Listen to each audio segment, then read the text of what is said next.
रामायण एक प्राचीन महाकाव्य है जिसमें कई ऐसे रोचक और अनसुने तथ्य हैं जो कम लोग जानते हैं।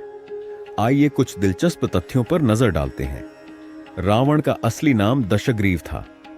उसे रावण नाम भगवान शिव ने दिया था जब उसने शिवलिंग उठाने की कोशिश की और उसकी भुजाएं कुचल दी। रावण ने दर्द में जोर जोर से रोना शुरू कर दिया, जिससे शिव ने उसे रावण, जो जोर से चिल्लाता है, नाम दिया।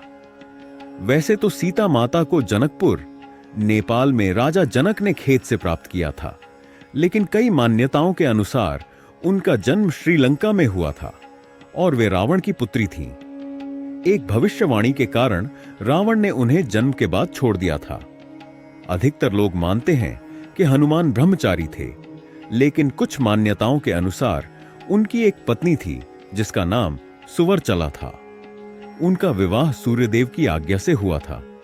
लक्ष्मण ने सिर्फ 14 वर्षों का वनवास ही नहीं किया, बल्कि उन्होंने इस दौरान 14 वर्षों तक सोने का भी त्याग कर दिया। लक्ष्मण हमेशा राम और सीता की रक्षा के लिए जागते रहते थे।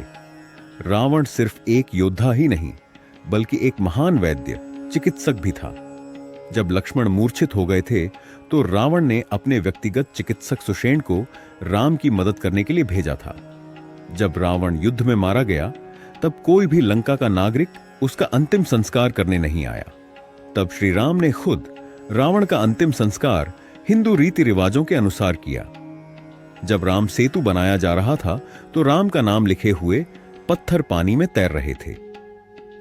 एक बार हनुमान जी ने यह देखने के लिए कि राम जी का नाम कितना प्रभावशाली है, एक पत्थर को बिना नाम लिखे पानी में फेंक दिया। पत्थर डूब गया। तब राम ने हनुमान को समझाया कि जो भी उनकी शरण में आता है वही बच सकता है। सीता माता को सिर्फ लंका से लौटने के बाद ही अग्नि परीक्षा नहीं देनी पड़ी थी।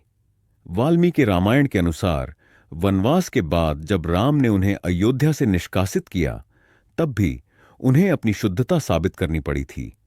रावण को कई वरदान प्राप्त थे, जिनकी वजह से उसे देवता, राक्षस और अन्य प्राणियों से कोई मार नहीं सकता था।